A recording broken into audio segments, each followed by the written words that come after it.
कि technology day क्यों मनाया जाता है। आपको पता होगा कि 1998 में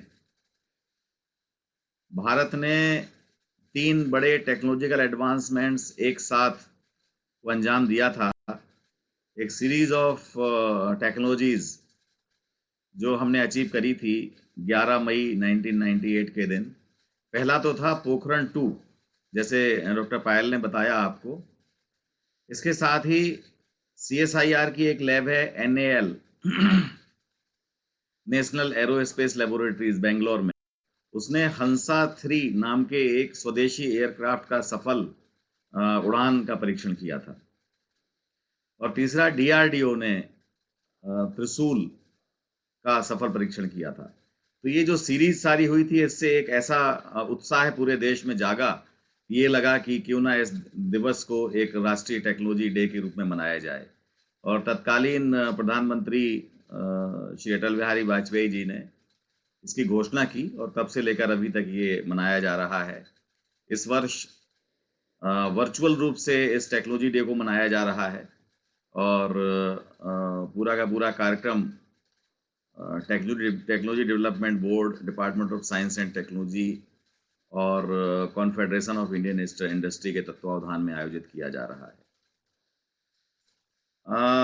मैं सोचता हूं कि जो ये विषय आज का आप लोगों ने रखा है बहुत ही सामयिक है, बहुत ही महत्वपूर्ण है, जिसका नाम है communicating science to the citizens during कोविड-19 pandemic, be prepared not panic. ये बहुत ही सामयिक और महत्वपूर्ण विषय है और मैं ये बताना चाहूँगा कि किस प्रकार से संचार के माध्यम से, कम्युनिकेशन के माध्यम से हम लोग इस समस्या से छुटकारा पा सकते हैं, इससे बच सकते हैं और अपने समाज और देश और दुनिया को इससे बचा सकते हैं। इस अवसर पर राष्ट्रीय विज्ञान और प्रौद्योगिकी संचार परिषद यानी national council for science and technology communication, जो कि department of science and technology के अंतर्गत एक एपेक्स बॉडी है साइंस एंड टेक्नोलॉजी कम्युनिकेशन की, उसने एक पूरा का पूरा कार्यक्रम बनाया है जिस कार्यक्रम का नाम है YASH, year of awareness on science and health with special focus on कोविड-19। इस कार्यक्रम की मुख्य विशेषता ये है कि इसके अंतर्गत न केवल हम प्रिंट मीडिया बल्कि इलेक्ट्रॉनिक मीडिया, फोक मीडिया, डिजिटल मीडिया और इंटरैक्टिव मीडिया सभी का इस्तेमाल करके समाज के कोने कोने तक पहुंचने का प्रयास करेंगे। और इसके साथ ही 3 लेवल पर इस कार्यक्रम की तैयारी की गई है। जो पहला लेवल है इसका, उसमें है डेवलपमेंट ऑफ सॉफ्टवेयर मटेरियल्स। जब हम सॉफ्टवेयर की बात करते हैं तो केवल कंप्यूटर वाला सॉफ्टवेयर नहीं होता है। सॉफ्टवेयर ऐसी सामग्री जिसमें कोई भी जानकारी निहित है, जानकारी शामिल है। वो एक किताब हो सकती है, वो एक पोस्टर हो सकता है, एक रेडियो प्रोग्राम हो सकता है, एक टेलीविजन प्रोग्राम हो सकता है, नुक्कड़ नाटक हो सकता है, कठपुतली शो हो सकता है। तो कोई भी इस तरह की जो भी जानकारी है, उसको करने के लिए ये कंटेंट डेवलपमेंट बहुत जरूरी है। पहले तो हमें ये पता होना चाहिए कि हमें क्या, किस चीज का संचार करना है। तो हमें जिसका संचार करना है उसका हमें पता होना चाहिए और जब हमें वो पता होगा तो हम सही तरह से लोगों तक वो बात पहुंचा पाएंगे। दूसरा ये है कि ये जो जानकारी है ये ऐसी भाषा में होनी चाहिए कि जो भाषा सभी को समझ में आती हो, सभी उसको समझ सकें। ऐसा नहीं कि केवल वैज्ञानिक समझ सकें। तो ये बहुत ही सरल और आम बोलचाल की भाषा होनी चाहिए। तो ऐसी भाषा में, ऐसे माध्यमों से ये सॉफ्टवेयर मटेरियल तैयार किया जाना, ये पहले लेवल में होगा। दूसरा लेवल होगा, इसको कौन लोग करेंगे, क्योंकि पूरे देश में बहुत सारी भाषाएं हैं, बहुत सारी क्षेत्र हैं, बहुत सारी आवश्यकताएं हैं। तो वहाँ पर कौन लोग इसको करेंगे? तो ऐसे साइंस कम्युनिकेटर्स चाहिए, ऐसे वॉलंटियर्स चाहिए जो विभिन्न भाषाओं में, विभिन्न क्षेत्रों में इन विभिन्न प्रकार की सामग्रियों को पहुंचा सकें और समाज के खासतौर पर उन वर्गों तक पहुंचा सकें जिनको इसकी बहुत ज़्यादा ज़रूरत है। तो उनका ओरिएंटेशन, उनका प्रशिक्षण, उनकी जागरूकता, ये दूसरे चरण में किया जाएगा। तीसरा और सबसे महत्वपूर्ण चरण होगा कि किस प्रकार से हमें ये जो सामग्री है और ये जो मटेरियल है और ये जो वॉलंटियर्स हैं, ये किस प्रकार से समाज तक पहुंचेंगे। तो एक समस्या तो देखिए, समस्या है जो स्थिति है कोविड-19 को लेकर के कि हम बहुत ज़्यादा भीड़-भाड़ की जगहों में नहीं जा सकते, बहुत ज़्यादा बड़े-बड़े समूह नहीं बना सकते। तो एक व्यवस्था होगी ड्यूरिंग कोविड-19 और एक व्यवस्था होगी आफ्टर कोविड-19। तो दोनों ही व्यवस्थाओं में हमें संचार करने के लिए ये जो तीसरे चरण का, जो तीसरे लेवल का जो कार्यक्रम है, उसको ध्यान में रखना होगा। अब चलते हैं कि कोविड-19 के दौरान अगर हमें संचार करना है, तो खासतौर पर जैसे हम ये वेबिनार कर रहे हैं, इसी प्रकार से हम वेब मीटिंग कर सकते हैं। बल्कि जो हमारे वॉलंटियर्स हैं, आजकल भारत युवाओं का देश है। करीब 60% से ज़्यादा आबादी 30 साल से नीचे के युवाओं की है और ये सारे के सारे युवा स्मार्टफ़ोन से लैस हैं, ज़्यादातर इनके पास स्मार्टफ़ोन्स हैं। तो ये बहुत बड़ा रिसोर्स है, न केवल युवावस्था का, बल्कि they are equipped with the latest technology and connectivity. उसके द्वारा वो जन-जन तक पहुँच सकते हैं और ये युवा कहीं न कहीं देश के पूरे कोने-कोने में फैले हुए हैं। तो अगर ये अपने आस-पास के लोगों में, अपने गाँव के लोगों में, अपने समाज के लोगों में वो बातें अपने स्मार्टफ़ोन के ज़रिए, लैपटॉप के ज़रिए, टैबलेट्स के ज़रिए और जो भी संचार के डिजिटल मीडिया के साधन हैं, उनके ज़रिए लोगों तक पहुँचा पाएँगे। क्योंकि इस समय हम किताबें नहीं बाँट सकते, उसको छूने से ये बचना है। पर्चे या पोस्टर लगा सकते हैं लेकिन बाँट नहीं सकते। तो ऐसे एक हाइब्रिड तरह से हमें काम करना होगा, जिसमें हम डिजिटल मीडिया और प्रिंट मीडिया का इस्तेमाल कर पाएँगे। तीसरा, वीडियो प्रोग्राम के माध्यम से, रेडियो प्रोग्राम के माध्यम से, टीवी शोज़ के माध्यम से। तो ये ऐसे तरीके निकाले जा रहे हैं जिनके माध्यम से हम लोगों तक पहुँचने का प्रयास करेंगे। इसके साथ ही जो लोक कला माध्यम है, भारत बहुत ही समृद्ध है लोक कलाओं में। जैसे आप कहिए नुक्कड़ नाटक है, कठपुतली है जैसे मैंने कहा। अगर आप केरल में जाएँगे तो आपको कथकली के माध्यम से आप विज्ञान का संचार कर सकते हैं। असम में जाएँगे तो बिहू के माध्यम से विज्ञान का संचार कर सकते हैं। उत्तर प्रदेश जैसे हिंदी भाषी क्षेत्रों में जाएँगे तो आप नौटंकी के माध्यम से विज्ञान का संचार कर सकते हैं। गुजरात की अलग परंपराएं हैं, गरबा है, डांडिया है, ये सब लोक कलाएं हैं जिनके माध्यम से हम लोगों के बीच में विज्ञान का संचार कर सकते हैं। विज्ञान के गीतों का संचार, गीतों के माध्यम से उसका संचार कर सकते हैं। और यहाँ पर बात कोविड-19 की हो रही है। राजस्थान में देखिए तो कठपुतली के माध्यम से विज्ञान का संचार कर सकते हैं। तो ऐसे अलग-अलग प्रदेश क्षेत्रों की अपनी-अपनी लोक कलाएं हैं, अपनी-अपनी विधाएं हैं, जिनके माध्यम से हम विज्ञान को, खासतौर पर स्वास्थ्य विज्ञान को हम लोगों तक ले जा सकते हैं और कोविड-19 के बारे में उनको जागरूक बना सकते हैं। तो ये 3 इस लेवल्स पर इस कार्यक्रम को तैयार किया गया है, जिसका नाम है YASH, year of awareness on science and health. ये पूरे साल कार्यक्रम चलेगा। देश की जो state council of science and technologies हैं, वो एक बहुत बड़ा नेटवर्क है पूरे देश में। लगभग हर प्रदेश में साइंस एंड टेक्नोलॉजी काउंसिल है, जिसके अपने स्टेक होल्डर्स हैं, जिससे अपने संचारक जुड़े हुए हैं। उनका भी इस कार्यक्रम में समावेश किया जाने का की योजना है और उनका जो क्षेत्रीय रीच है, उनका जो क्षेत्रीय कनेक्ट है, जैसे मैं बताना चाहूँगा गुजरात में बहुत सारे साइंस सेंटर्स बने हुए हैं, कम्युनिटी साइंस सेंटर्स बने हुए हैं और वो बहुत अच्छा काम कर रहे हैं। पिछले दिनों मुझे वो कम्युनिटी साइंस सेंटर्स कुछ देखने का, विज़िट करने का मौका भी मिला। वो न केवल साइंस सेंटर्स हैं बल्कि एक्टिविटी सेंटर्स हैं, इनोवेशन सेंटर्स हैं और लोगों को एक टू वे तरह से कम्युनिकेशन अपॉर्चुनिटीज़ उपलब्ध कराते हैं। एंटरप्रेन्योरशिप सेंटर्स भी हैं, पेटेंटिंग फैसिलिटेशन भी करते हैं। तो एक बहुआयामी जो इन केंद्रों का स्कोप है, वो बहुत बड़ी कनेक्टिविटी देता है। बच्चे उससे जुड़े हुए हैं, इनोवेटर्स जुड़े हुए हैं, तो उनके माध्यम से भी हम कोविड-19 के बारे में जानकारी पहुंचाने का प्रयास कर सकते हैं। तो ये पूरी की पूरी रूपरेखा है जो करीब 1 साल तक चलेगी, जिसके माध्यम से हम कोविड-19 को आगे इसको रोकने के प्रयास कर पाएंगे विज्ञान और स्वास्थ्य संचार के माध्यम से। इसके बाद मैं एक पहलू पर और आना चाहूँगा। इस पूरे कार्यक्रम का नाम है national health and risk communication programme. Risk communication क्या है? मैं इसके बारे में थोड़ा आपसे अपने विचार साझा करना चाहूँगा।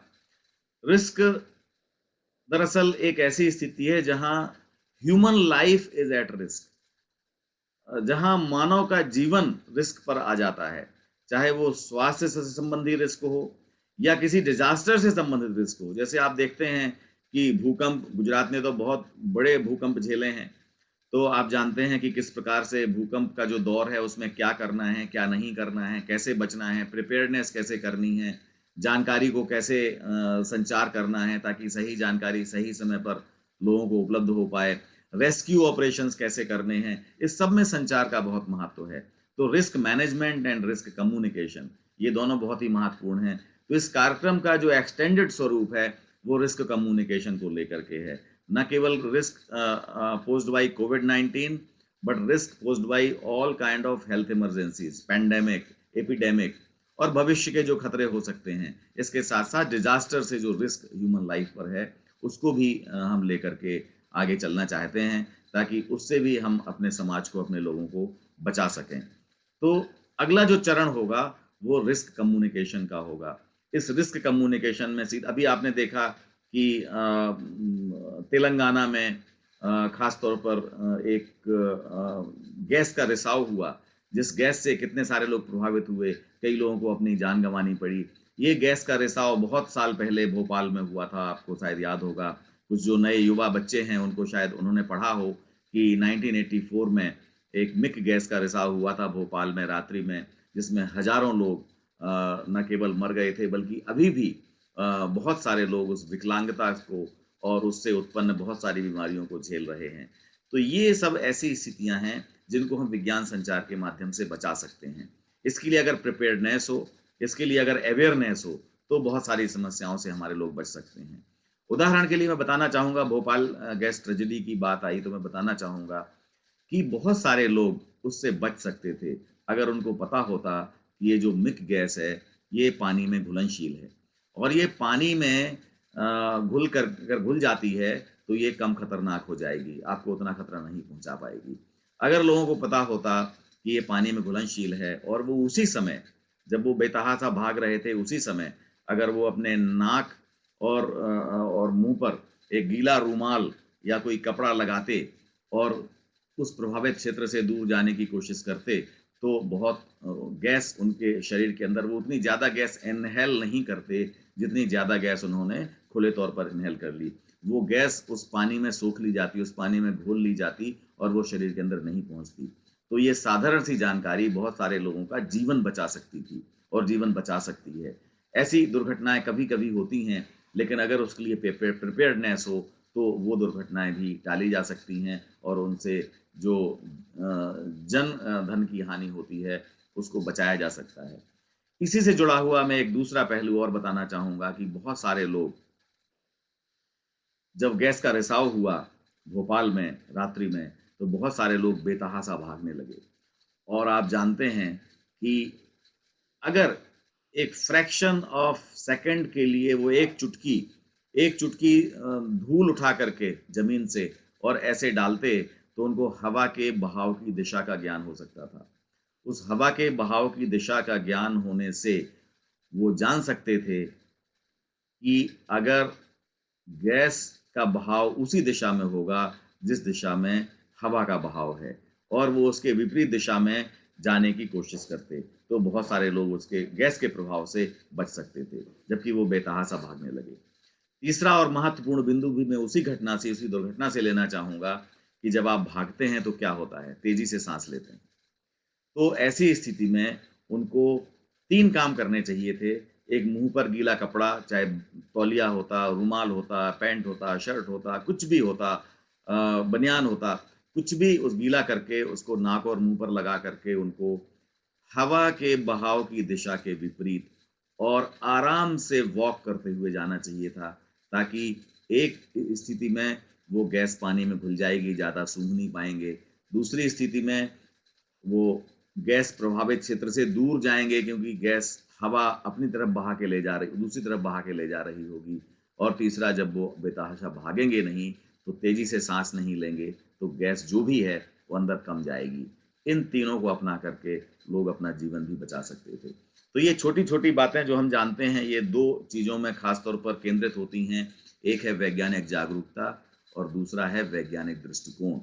जो पहला उदाहरण मैंने नाक और मुँह पर कपड़ा लगाने का बताया, वो वैज्ञानिक जागरूकता का उदाहरण है और जो बाकी 2 उदाहरण बताए वो आपके प्रत्युत्पन्नमति, आप इमीडिएटली कैसे डिसीजन लेते हैं, कैसे रिएक्ट करते हैं, कैसे समस्याओं को रिस्पॉन्ड करते हैं, कैसे सॉल्यूशन ढूँढते हैं, वो दोनों उदाहरण वैज्ञानिक दृष्टिकोण के कैसे एनालाइज़ करते हैं।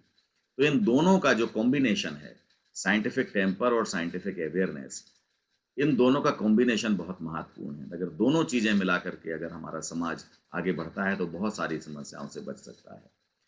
जब हम साइंस की बात करते हैं तो इसमें न केवल साइंस आता है बल्कि इसमें हर तरह के साइंस आते हैं। इसमें केवल ज़ूलॉजी, बॉटनी, फिजिक्स, केमिस्ट्री नहीं है, इसमें एनवायरमेंटल साइंस भी है, इसमें एग्रीकल्चर साइंस भी है, इसमें मेडिकल साइंस भी है, इसमें स्पेस साइंस भी है, इसमें एटॉमिक एनर्जी साइंस भी है, इसमें सब तरह के विज्ञान हैं और यहाँ तक कि हम तो समाज विज्ञान को भी इससे जोड़कर देखते हैं। आपको मैं बताना चाहूँगा कि 20वीं सदी के मध्य में एक नॉवेलिस्ट हुए हैं जिनका नाम है सीपी स्नो। सीपी स्नो ने उस समय एक लेक्चर सीरीज शुरू करी थी। उस लेक्चर सीरीज का नाम था टू कल्चर्स। दो हमारा जो समाज है वो 2 भागों में बटा हुआ है। 2 तरह की संस्कृतियां हैं समाज में, वो चाहे यूरोप में हो, अमेरिका में हो, भारत में हो, पूरी दुनिया में 2 तरह की संस्कृतियां हैं समाज में। ये सीपी स्नो का विचार था और वो कहते थे जो 2 संस्कृतियां हैं, एक संस्कृति है विज्ञान सम्मत लोगों की और एक संस्कृति है विज्ञान से इतर लोगों की, और इन दोनों में एक तरह का कन्फ्लिक्ट चलता रहता है और बहुत सारी समस्याओं के जड़ में यही कन्फ्लिक्ट है।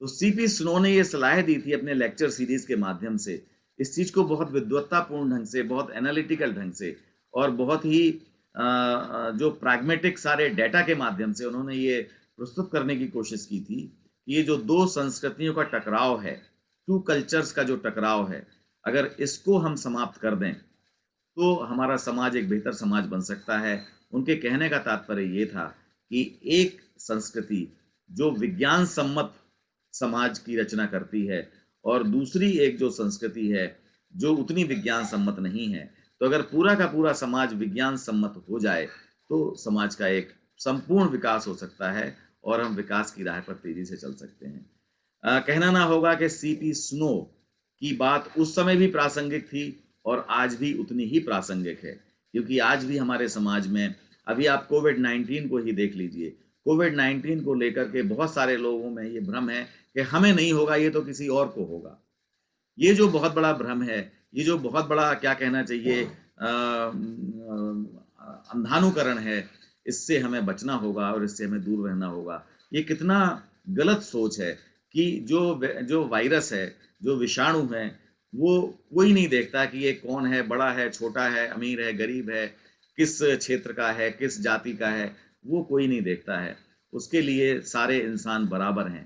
तो ये छोटी-सी चीज़ समझने की ज़रूरत है और हमें समझाने की ज़रूरत है। अभी लॉकडाउन के दौर में आपने देखा कि बहुत सारे लोगों ने उसकी अवहेलना कर रहे हैं और वो सोचते हैं कि शायद जो है ये हमें नहीं होगा और किसी और को होगा, या हमें तो हो ही नहीं सकता क्योंकि हम तो बहुत सारा हमें इसका कवच प्राप्त है और हम इससे बचे ही रहेंगे।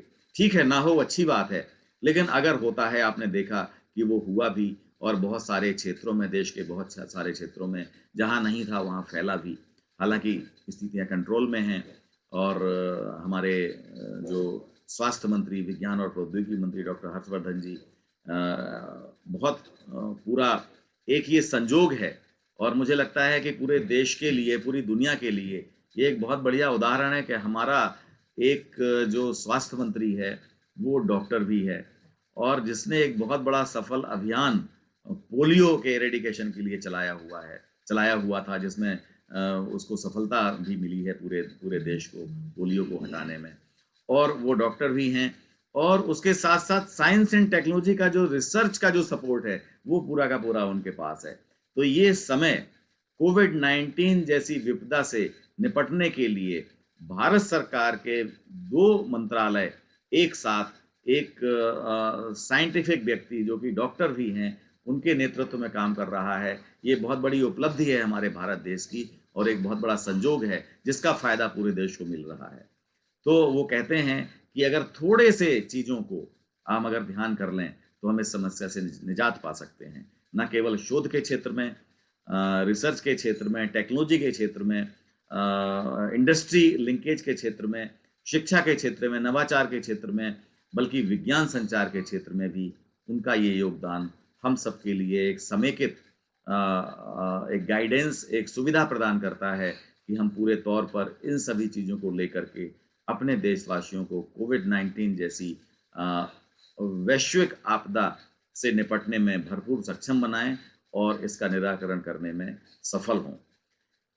मुझे लगता है कि ये जो स्थितियां हैं, ये काफ़ी इनकरेजिंग भी हैं और काफ़ी कंसर्निंग भी हैं, क्योंकि हमें देखना है एकदम से कभी कि हम ये नहीं सोचें कि ये हमें नहीं होगा या किसी और को होगा, ये किसी को भी हो सकता है।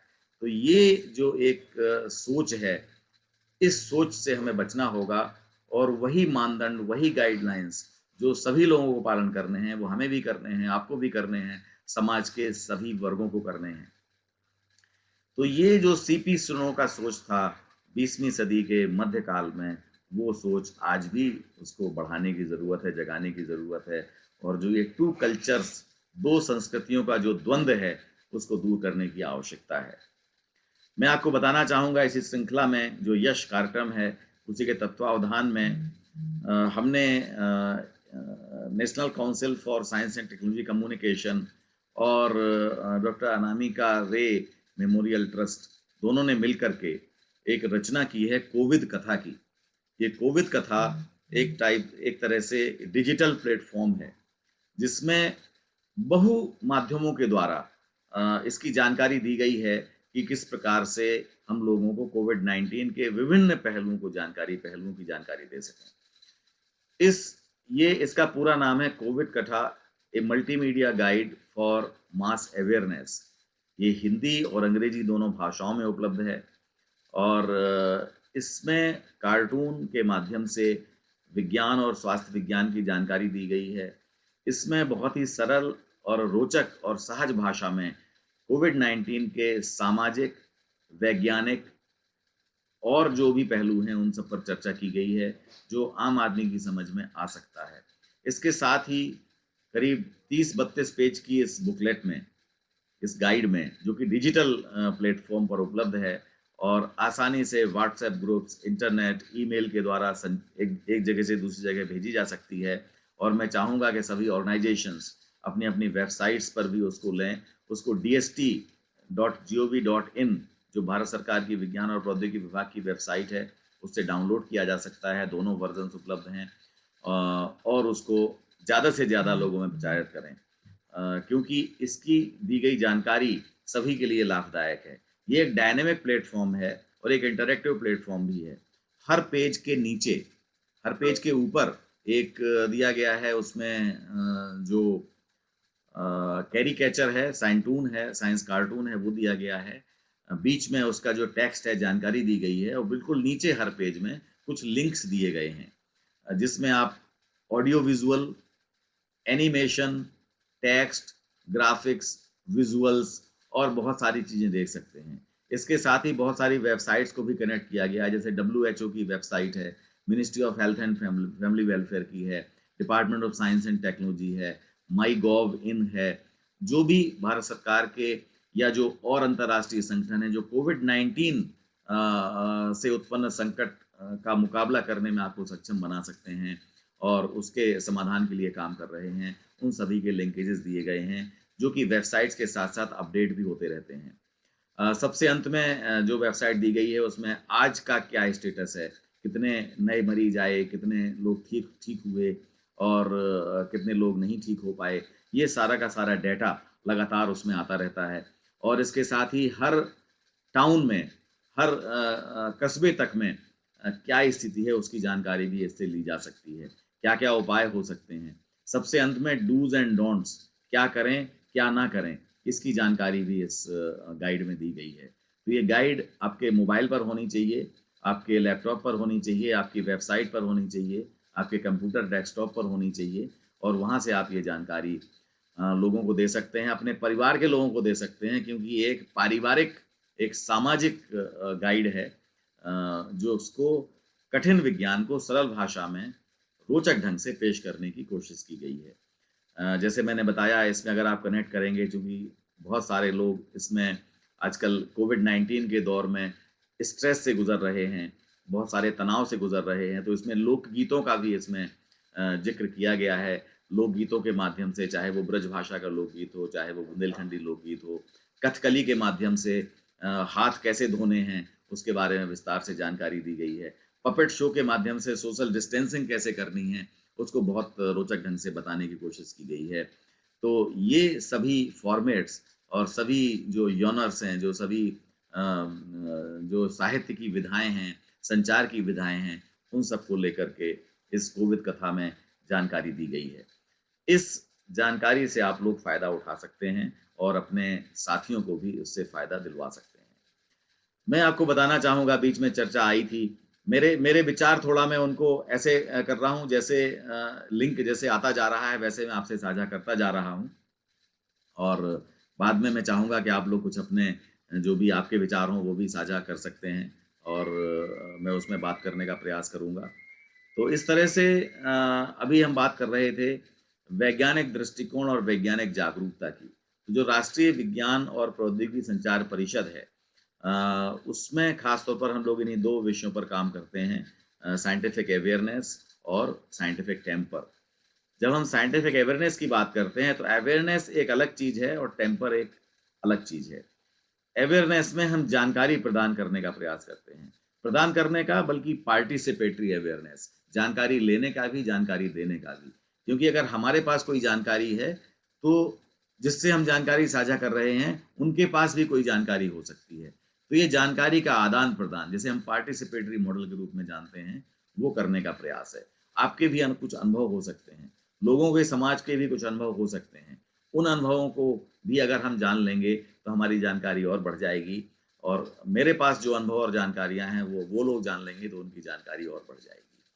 इसके साथ ही बात आती है साइंटिफिक टेम्पर की। साइंटिफिक टेम्पर वैज्ञानिक जानकारी होना मात्र नहीं है। साइंटिफिक टेम्पर उस जानकारी को कैसे बेहतर तरीके से इस्तेमाल करना है। उस जानकारी से कैसे हमें अपने समाज को, अपने परिवार को, अपने आप को बचाना है। तो ये समस्याओं से बचाना है उस जानकारी का इस्तेमाल करके। तो जो वैज्ञानिक दृष्टिकोण या साइंटिफिक टेम्पर है, उसका तात्पर्य है कि हम कितने विवेकशील हैं, हम कितने एनालिटिकल हैं, कितने तर्कपूर्ण हैं और हमारे निर्णय कितने तर्कपूर्ण और एनालिटिकल यानी विश्लेषणात्मक हो सकते हैं। अगर हमारे अंदर ये इस तरह की जो विचारधारा है, तो माना जाएगा कि हमारी विचारधारा विज्ञान की विचारधारा है। हम विज्ञान सम्मत एक दिशा में आगे बढ़ रहे हैं, क्योंकि हमारे कोई भी निर्णय वो उपयुक्त होंगे, वो सही होंगे, यदि वो विज्ञान सम्मत विचारधारा से लिए गए होंगे। और विज्ञान सम्मत विचारधारा क्या है, जिसको हम विज्ञान विधि के नाम से जानते हैं। उसका सबसे पहला चरण है जिज्ञासा।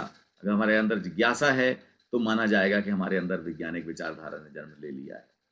उस जिज्ञासा को पूर्ण करने के लिए हम बहुत सारी जानकारी एकत्र करते हैं। वो जानकारी सही भी हो सकती है, गलत भी हो सकती है। तो हमें सही जानकारी उसमें से निकालना है। उसके लिए हम उसका विश्लेषण करते हैं। विश्लेषण करके फिर हम उसका प्रायोगिक सत्यापन करते हैं, एक्सपेरिमेंटल वेरिफिकेशन करते हैं और तब हम जाकर के किसी नतीजे पर पहुँचते हैं कि ये जानकारी सही है या गलत है। और वो नतीजे जब बार-बार वही आते हैं, तब हम मानते हैं कि हाँ, ये जानकारी वाक़ई सही है। कई बार एक बार प्रयोग करके नतीजा कुछ और आता है, दूसरी बार प्रयोग करके नतीजा कुछ बदल जाता है। तो ऐसी स्थिति में हमें कई बार प्रयोग करके समान नतीजे लाने का प्रयास करना होता है, तब हम मानते हैं कि हाँ, ये बात वाक़ई में सही है या ये बात वाक़ई में गलत है। तो ये जो पद्धति है, इसको हम अपनाते हैं, उसको माना जाता है कि हमारे अंदर वैज्ञानिक दृष्टिकोण है। अब मैं बताना चाहूँगा कि जो कोविड-19 को लेकर के जो बातें करी जा रही हैं और जो हमारे समाज में जो स्थिति चल रही है, छोटी-सी 3-4 बातें हैं जो आपको बार-बार बताई जा रही हैं। एक सबसे पहला है सोशल डिस्टेंसिंग या फिजिकल डिस्टेंसिंग। हमें दूरी बनाए रखनी है, एक-दूसरे से भीड़-भाड़ से बचना है और हमें एक दूरी मेंटेन करनी है। दूसरा है मास्क लगाना।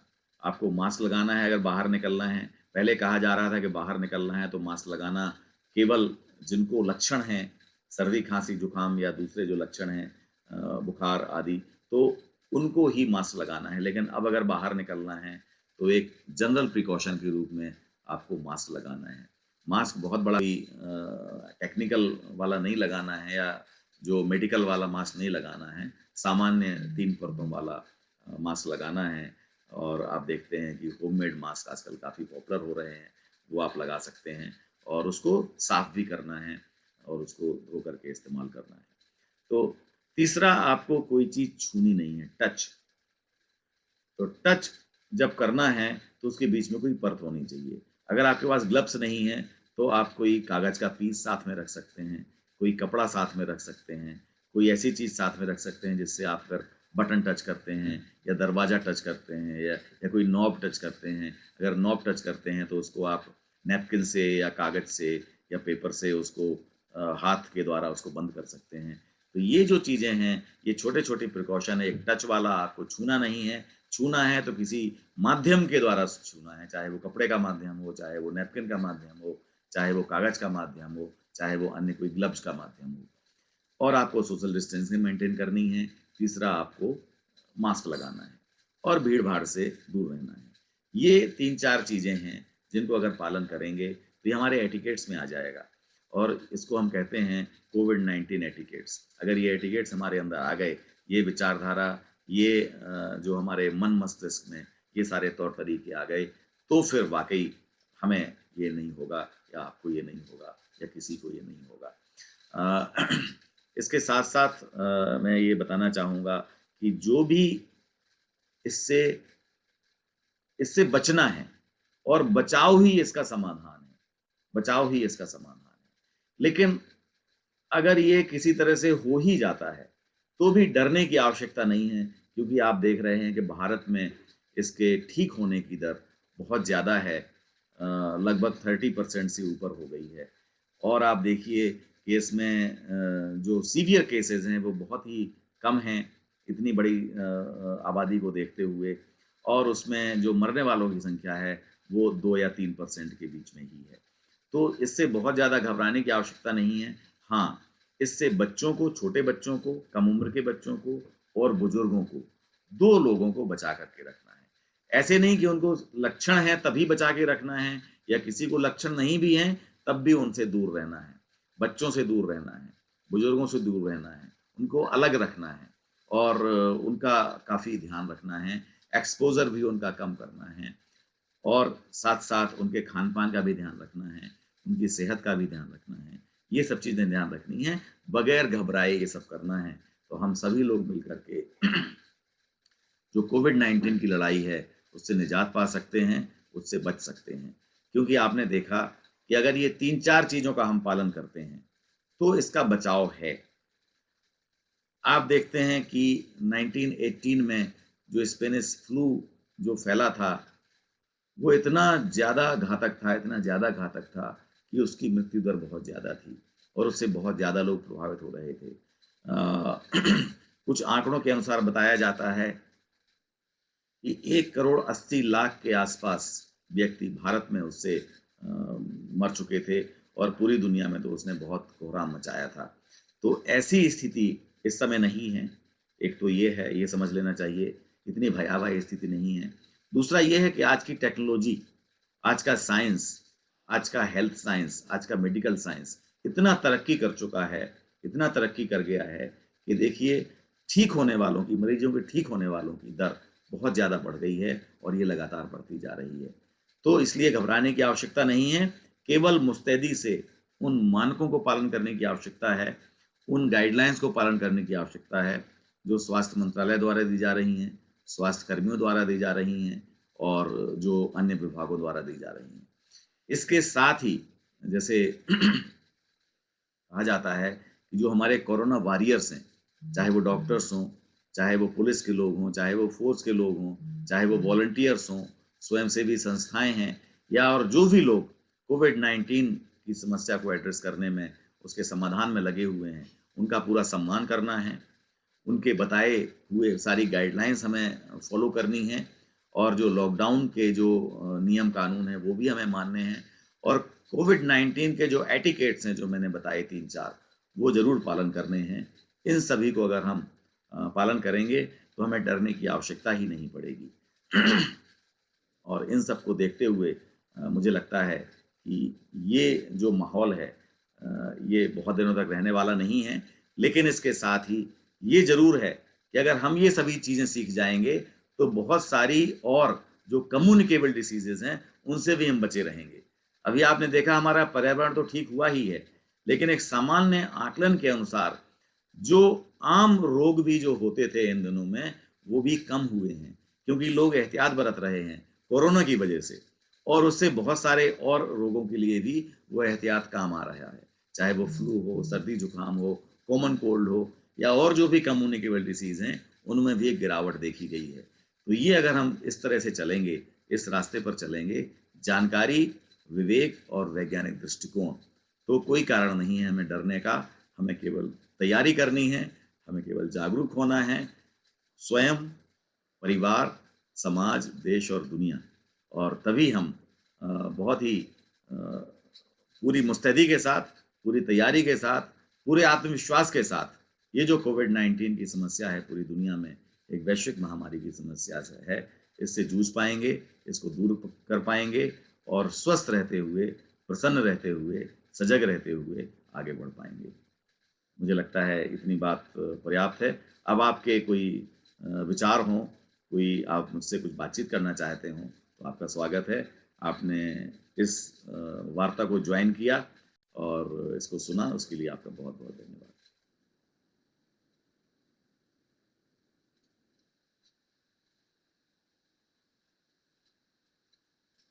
Thank you very much, sir. Thank you for joining us for this session and taking time out of your busy schedule.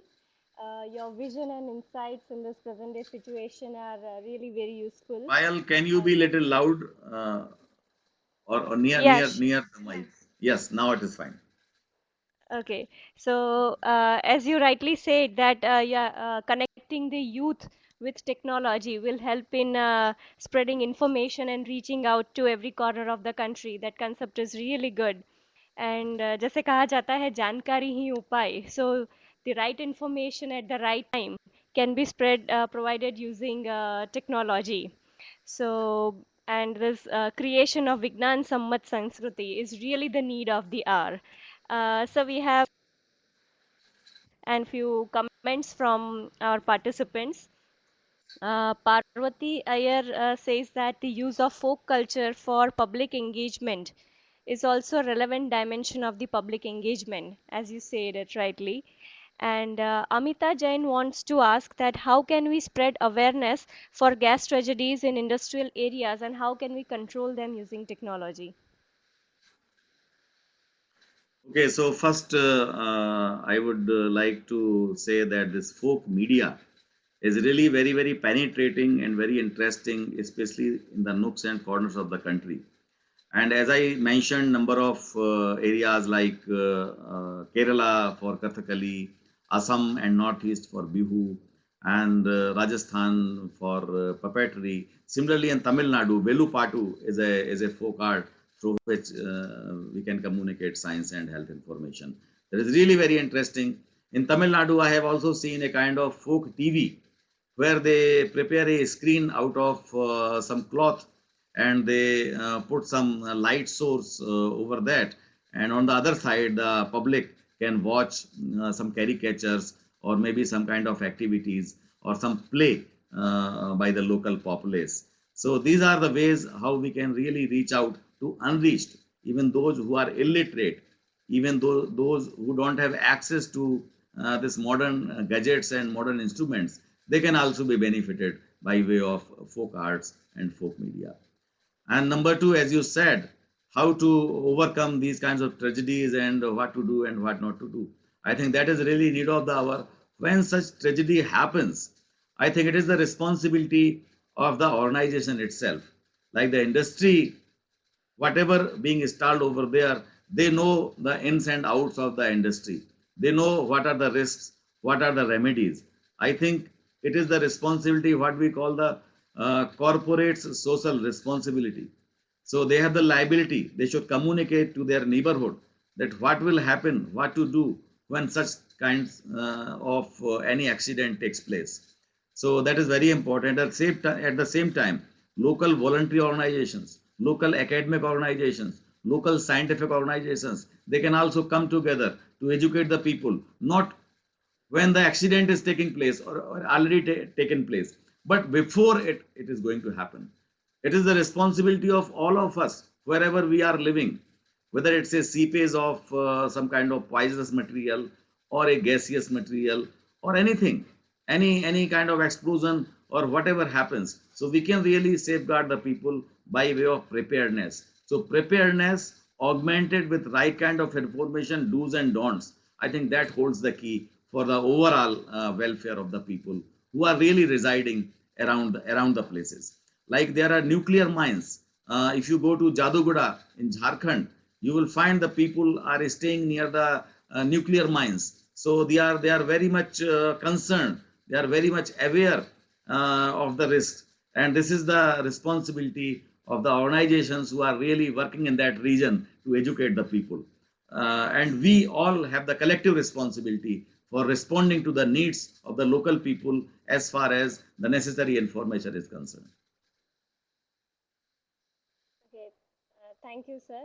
Uh, we have a few queries from a few people who say that how Again, once towards the Mike. pandemic, sorry. Okay, so we have a few people asking that once this pandemic situation is over, so how government will take initiative to uh, contain this contagious disease basically, and because in rural people are not so sensitive, sensitized about the uh, uh, what all steps the government is usually telling to like social distancing and sanitizing. So rural people are not very much aware. So what is the future government plan basically to contain the pandemic? That is very interesting point that you have raised, and I would like to respond in two ways. One, don't consider that rural people are not aware. I think it is in their culture, it is in their veins to be hygienical, to be hygienic, and to take care of all such kind of activities. If you look at from the cultural aspects, most of the people, as a matter of culture, this namaste, from where it has come, this namaste is now popularized all around the world.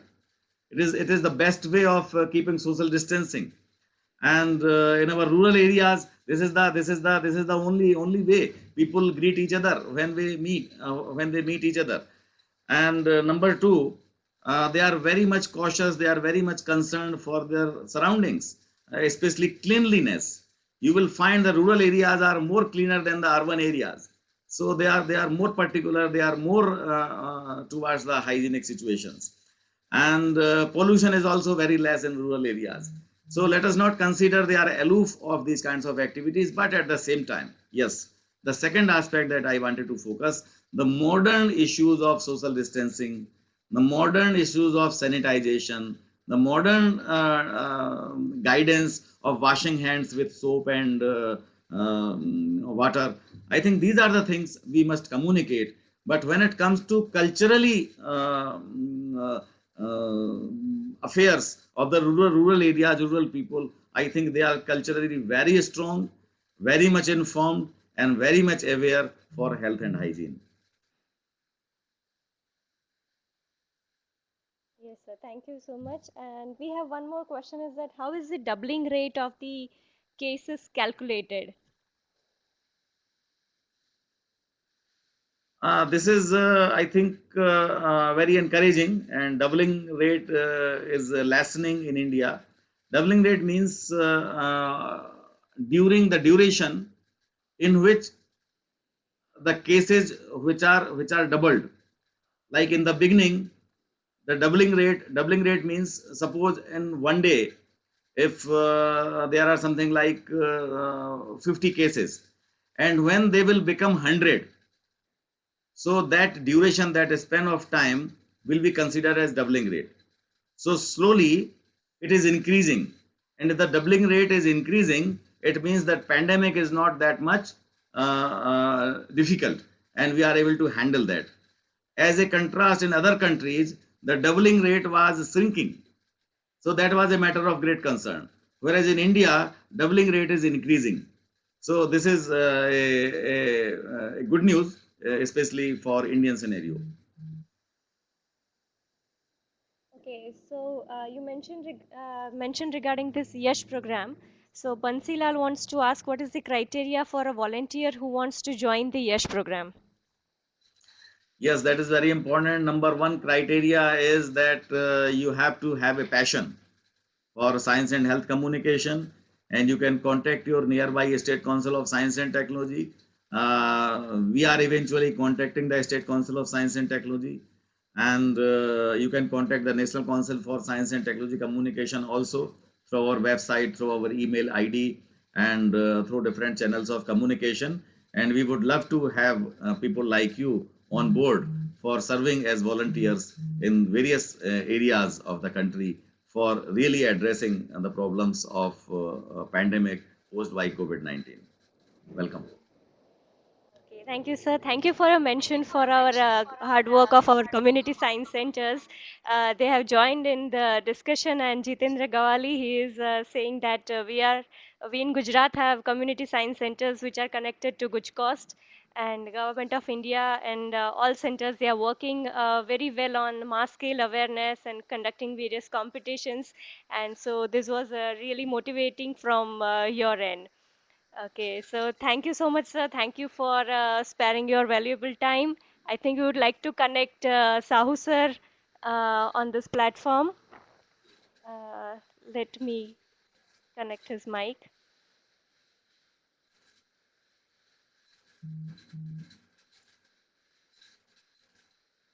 Sahu sir, Or please what I suggest, Payal, you can call Dr. Sahu over mobile phone, Yeah, yeah, yeah. and Sure, sir. Sure. okay, he's Hello. there. okay, now you are there. Okay, welcome. Hello. Hello. So Yes, you can you are turn on audible. your camera also. Sir, thank you so much for it's a very enlightening and very interesting discussion. And I think with your vast experience, you have give only that point which are pertaining to not only the young student teachers, it is also for budding science communicators and journalists. And it would be eye opener for all of us.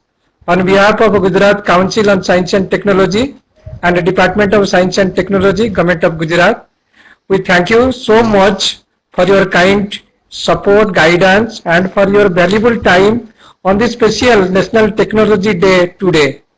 As this is a very big program for the entire country, all scientific institutions, all the department like yours, still you have considered this platform to discuss and to address thousands of students and teachers who would be our the next generation scientists, technocrats and engineers. So you once again thank you, and Guj Coast will be very happy to be with you as well as your guidance, and NCSTC Department of Science and Technology Government of Gujarat to take this mission forward. We wish together we can lead this COVID-19 pandemic situation in our country. Thank you, sir. Thank you very much. Thank you all those who have joined.